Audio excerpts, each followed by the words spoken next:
বিএনপির সর্বোচ্চ নীতি নির্ধারণী ফোরাম স্থায়ী কমিটির সদস্য আমির খসরু মাহমুদ চৌধুরীর সাথে তর্কে জড়িয়ে বিপদে পড়েছেন বিভাগীয় সহ সাংগঠনিক সম্পাদক আকন কুদ্দুসুর রহমান।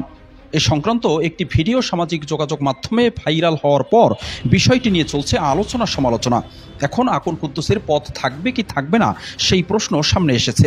যদিও ঘটনাস্থলে উপস্থিত নেতারা বলছেন বিষয়টি তাৎক্ষণিকভাবে সমাধান করা হয়েছে। আমির খসরু মাহমুদ চৌধুরীকে সরি বলেছেন আকন কুদ্দুসুর রহমান।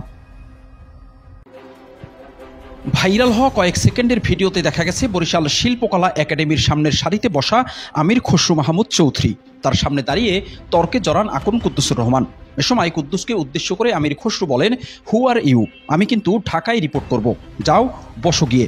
তখন আকন কুদ্দুসুর রহমানকেও বেশ উত্তেজিত দেখা যায়। ঘটনার সময় আমির খসরু মাহমুদ চৌধুরীর এক পাশে ছিলেন বিএনপি চেয়ারপারসনের উপদেষ্টা মুজিবুর রহমান সরওয়ার এবং অপর পাশে ছিলেন আরেক উপদেষ্টা মোয়াজ্জেম হোসেন আলাল।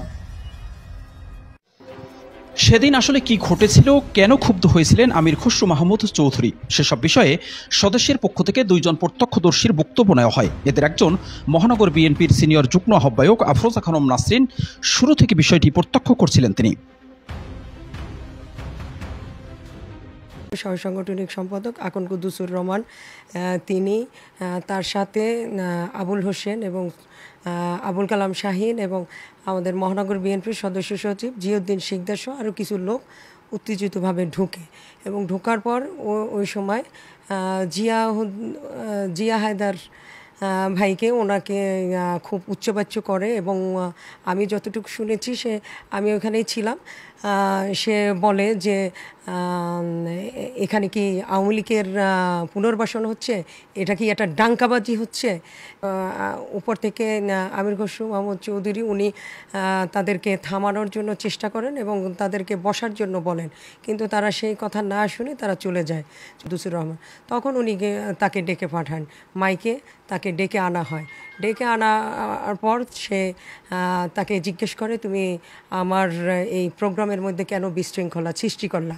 তখন সে ওই মুহূর্তে আমির খসরু মাহমুদ চৌধুরী উনি উত্তেজিতভাবে বলেন যে কেন এই প্রোগ্রাম তোমরা হট্টগোল করলা প্রোগ্রামে এবং প্রোগ্রামে কেন বিশৃঙ্খলা সৃষ্টি করলা। তখন সে বলে, আপনি সাংগঠনিকভাবে কথা বলেন। তখন সে রেগে গিয়ে বলে যে আমি এটার রিপোর্ট করব, আমি কেন্দ্রে গিয়ে রিপোর্ট করব। এরপর তো মানে নেতাকর্মীদের মাঝে একটা বিশৃঙ্খলার সৃষ্টি হয়। এবং অপর প্রত্যক্ষদর্শী জেলা দক্ষিণ বিএনপির সদস্য সচিব আবুল কালাম শাহিন অবশ্য বলছেন ভিন্ন কথা। তার দাবি, ওখানে যা কিছু ঘটেছে সেটা সম্পূর্ণ কাকতালীয়। ফ্যাসিস্টের লোকজন মত বিনিময় সবাই থাকায় আবেগে হয়তো কিছু কথা বলেছেন আকন কুদ্দুসুর রহমান। বিষয়টি আসলে দাওয়াত দেওয়া হয়নি, এটা ঠিক না। দাওয়াত আমাদেরকে দিয়েছেন। ওইখানে ওই মুহূর্তে আমরা যারা গিয়েছিলাম তাদেরকে বিকাল 5:30 বা 6টার দিকেই জনাব আমির খসরু মাহমুদ চৌধুরী সাহেবের সাথে একটা ছিল, আমাদের একটা সৌজন্য সাক্ষাৎ ছিল।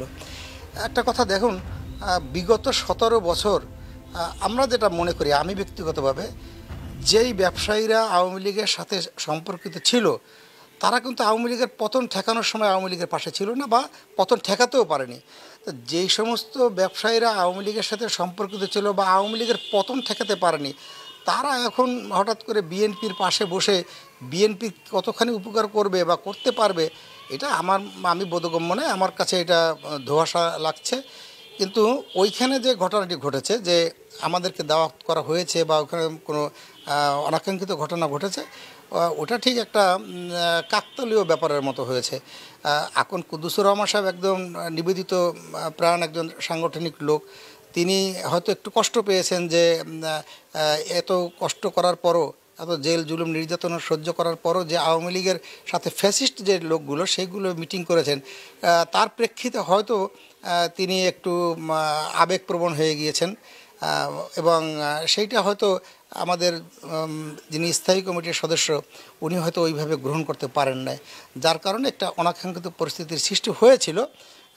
কিন্তু পরবর্তীতে এটা আমাদের যে নেতা আমির খসরু মাহমুদ চৌধুরী সাহেব উনি নিজেই এটাকে ক্ষমা সুন্দর দৃষ্টিতে দেখে ওইখানেই এটা কিন্তু একটা সমাধান হয়ে গিয়েছে। বিষয়টি নিয়ে আকন কুদ্দুসুর রহমানের সাথে কথা বলতে তার মুঠোফোনে একাধিকবার যোগাযোগের চেষ্টা করা হলেও তিনি সাড়া দেননি। জেলা ও মহানগর বিএনপির একাধিক নেতা জানান, গত 29শে আগস্ট বরিশাল বিভাগীয় ব্যবসায়ী ফোরামের উদ্যোগে জেলা শিল্পকলা একাডেমিতে মতবিনিময় সভার আয়োজন করা হয়। এতে প্রধান অতিথি ছিলেন আমির খসরু মাহমুদ চৌধুরী।